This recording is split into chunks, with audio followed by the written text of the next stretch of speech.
It's a Minimalist Monday edition of Optimal Living Daily, episode 1067.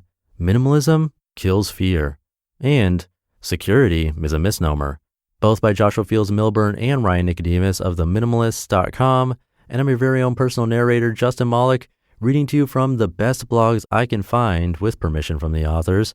And this is an award-winning show thanks to you. And I have two posts today, both from the Minimalists. So let's get right to them as we optimize your life.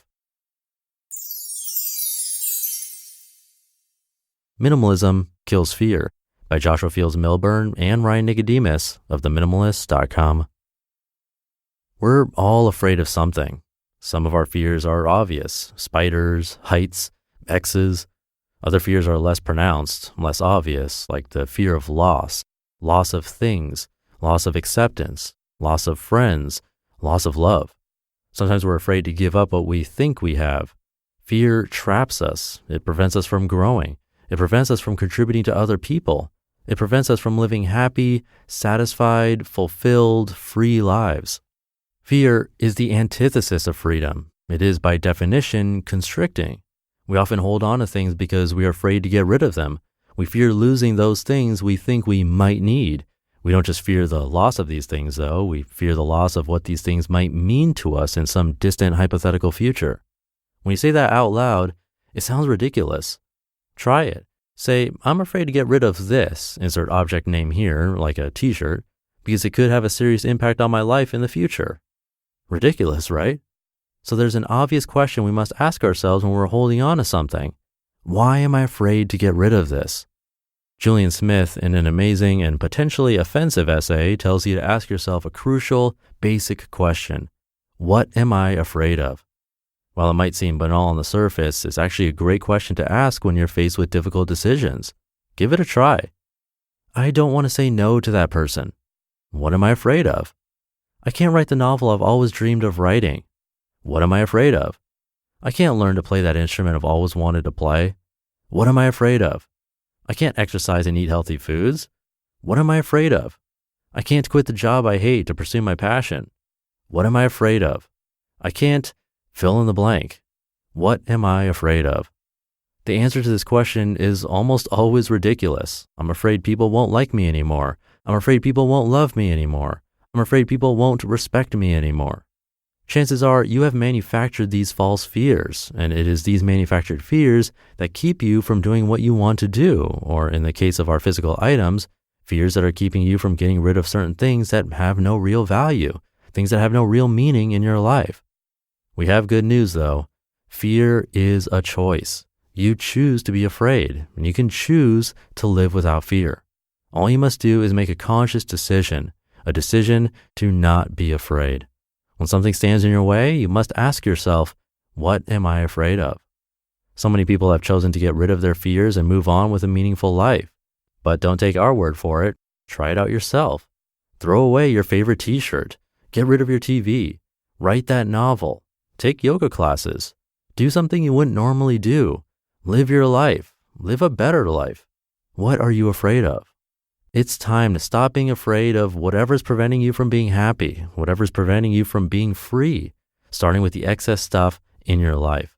Because in the end, you're holding on to the fear because you're afraid to give any of it up. I have another article from them in just a sec, but first, thank you to Robinhood. Robinhood is an investing app that lets you buy and sell stocks, ETFs, options, even cryptos, all commission-free. It's a non-intimidating way for stock market newcomers to invest for the first time with true confidence. Other brokerages charge up to $10 for every trade, but not Robinhood. Trade stocks and keep all of your profits. My business partner Lee told me about it a long time ago, and now I know why. It's super easy to understand. I've actually never been a stock investor, but I understood the charts and the market data in Robinhood in minutes, and you can place a trade in just 4 taps on your smartphone. You can discover new stocks and track favorite companies with a personalized news feed. I love it. I like being able to see a list of stocks I'm watching right there on the dashboard. It makes it super clear. And Robinhood is giving listeners a free stock like Apple, Ford, or Sprint to help build your portfolio. Sign up at optimal.robinhood.com. That's optimal.robinhood.com minimalism.robinhood.com.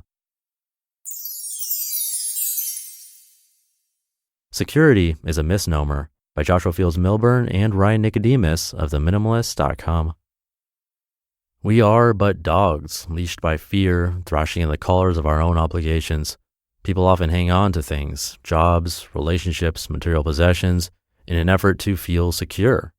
Unfortunately, many of the things we cling to in search of security actually drain the satisfaction from our lives, leaving us discontented and overwhelmed. We hold on to jobs we dislike because we believe there's security in a paycheck. We stay in shitty relationships because we think there's security in not being alone. We hold on to stuff we don't need just in case we might need it down the road in some non-existent, more secure future. But if such accoutrements are flooding your life with discontent, they are not secure. In fact, the opposite is true. Discontent is uncertainty, and uncertainty is insecurity. Hence, by definition, if you are not happy with your situation, no matter how comfortable it is, then you won't ever feel secure. Take, for example, us, Joshua and Ryan. We both embrace the ostensible security of prestigious careers and all the cold trappings of our entropic consumer culture. The supersized houses, the steady paychecks, the pacifying material possessions. We purchased all the purchases, accumulated all the accumulations, and achieved all the achievements that were supposed to make us feel secure. So why didn't we experience real security?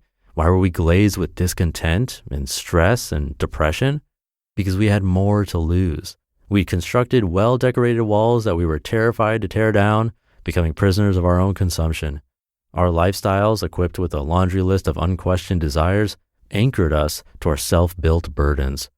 We thought we knew what we wanted, but we didn't know why we wanted it.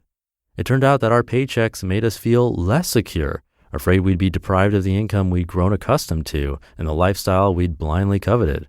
And our material possessions exposed countless twinges of insecurity, leaving us frightened that we'd suffer loss of our personal property or that someone would take it from us. So we clutched tighter onto these security blankets.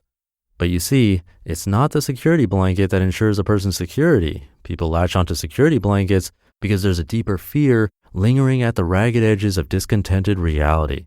There's something else we're afraid of, the fear of loss. We're afraid of losing love or respect or comfort.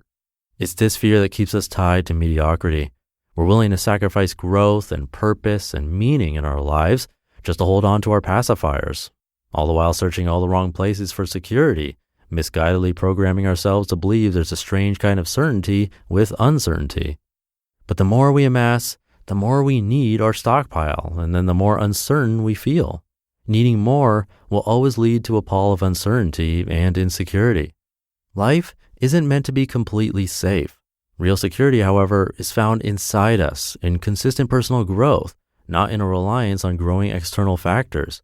Once we extinguish our outside requirements for the things that won't ever make us truly secure, a fat paycheck, a sybaritic relation, a shiny new widget, we can shepherd our focus toward what's going on inside us, no longer worshiping the things around us. Sure, we all need a particular level of external security to function: food, water, shelter, clothes, health, personal safety, positive relationships. But if we jettison life's superfluous excess, we can find infinite security within ourselves. Security blanket or no, we can be absolutely secure alone in an empty room.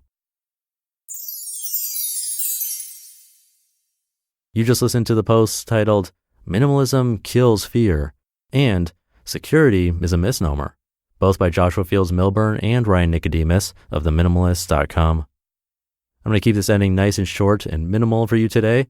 Have a great rest of your Monday, a great start to your week, and I'll see you tomorrow where your optimal life awaits.